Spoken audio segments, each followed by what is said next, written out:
Well, I mean, we did it, guys. Uh, I'll look in the camera. Is the camera there? I think it is. Uh, Biden won. Pretty good stuff, you know. I'm pretty excited about this. Finally, we're gonna have a centrist president after so long. Under Obama, we had a left-leaning president. Under Clinton, we had another left-leaning president. Finally, we have Joe Biden, and I'm just so happy, really. I mean, you have like the left wing and the right wing always debating with each other. Oh wow, my economics are so good. No one talks about the centrists. We're always left behind. We're always left behind. But now we're not. You know, now Biden's in. We can finally actually make some change. We got to unify the country. You know, under all these presidents, under Trump, you know, he completely destroyed the country. It wasn't unified, only 44% approval rating. Now we have Biden in, and it's going to be so good under Biden. My God. I mean, you're going to see, like, economic growth just skyrocket upwards. We're finally going to have a good centralized economy. We're finally going to have some tax increases on the rich. It's just going to be good, really. I mean, this conservative utopia idea is just really, like, blind and foolish to me. And then you have, like, left-wingers saying we need, like, these extreme taxes. And it's always nice to be in the center there. And it's really where I think Joe Biden is right now. I think I need to make this video just in a defense of liberalism. More neoliberalism rather than liberalism. But neoliberalism as a whole is a very good ideology. And I think it's going to go really, really well in the future. You see a lot of people, normally young people, going to the different extremes of the political spectrum. Normally they're left-wingers, though, if they're younger. You never see anyone take the centrist position on this kind of stuff, and a lot of people are only supporting Biden because he's not Trump, which I think is extremely stupid. I think you should support someone because of their ideals. I think that Trump was a terrible president, and I think like someone like Bernie Sanders winning would just be terrible. I mean, you have like two populists who don't know what they're talking about. Trump is an elitist, and yet he's bashing elitists, so very hypocritical. And then you have someone like Bernie Sanders, who was like, I want to bash the pharmaceutical industry, completely wipe them out. And it's just really stupid, honestly. I don't actually understand like how people even think that this is somehow logical.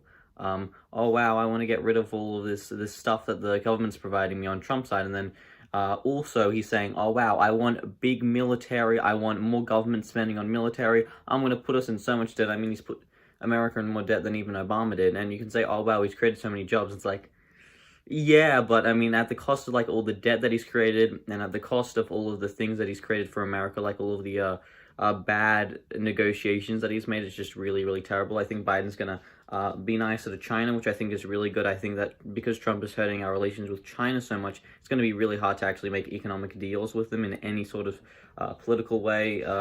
Even like migrations is going to be hard under Trump if he ran for another 4 years. But the good thing is that Biden's in, and you know, we're finally going to have some good stuff. Trump's also been going with his baseless election claims. Oh wow, in Texas they stole votes from us. It's just, it's stupid. It's stupid. Like, no one should be thinking like this. It's just really dumb, honestly. So this is basically just a defense of liberalism. Again, the liberal government is going to do really well. We don't want any left-wingers. We don't want any right-wingers. We don't want any left-wingers. We want solid centrism. We want a regular position on things. And I think most people feel that way. Most people are going to the political spectrums, I think, because they have some sort of thing that they're really annoyed at, you know? Like, most people who are Marxists, they blame everything on capitalism. You have, like, people who are left-wingers who also blame it on capitalism, and sometimes they blame it, you know, on privilege that normally white people have. And then you go to the right wing and they blame it on cultural Marxists and postmodern neo-Marxists, and really on the right wing they blame it on a lack of traditional values. You also have people who are nihilists, for example, who lack everything on there being no meaning. Basically, every single ideology has something that it's like, oh wow, this thing is bad and we need to fix it by doing so-and-so. Centrism basically says, hey, those are real shit, you know? You don't know what you're talking about when you say that. You know, just chill, do whatever you want, and see how life goes, you know? Kind of like go with the flow. And I think that's what we really need to do, is go with the flow of things and just chill out, you know? Like, everyone just needs to be peaceful. We don't want any protests. Black Lives Matter is a horrible movement. But also, I don't support fascists. I mean, they're pretty much the same thing, but still, we don't really support anyone who was going for all of this like political change. All right, we just need to sit in our homes, do our job, and then go back home and chill out, spend time with your family, spend time with your friends. Just have a good time and be peaceful about it. There's all of this terrible stuff going on with BLM, terrible stuff going on with Trump rallies. Oh, sorry. Sorry. And what we really need to do is we just need to unify the country under one idea, and that is to be peaceful, to be respectful, and to be American citizens. And I think we can all do that in our heart. I think that we can find a way to say, hey, you have a political alignment, you have a political ideology, but I respect you as a human being. And I think that we can really accomplish that as a country, as a people, all right?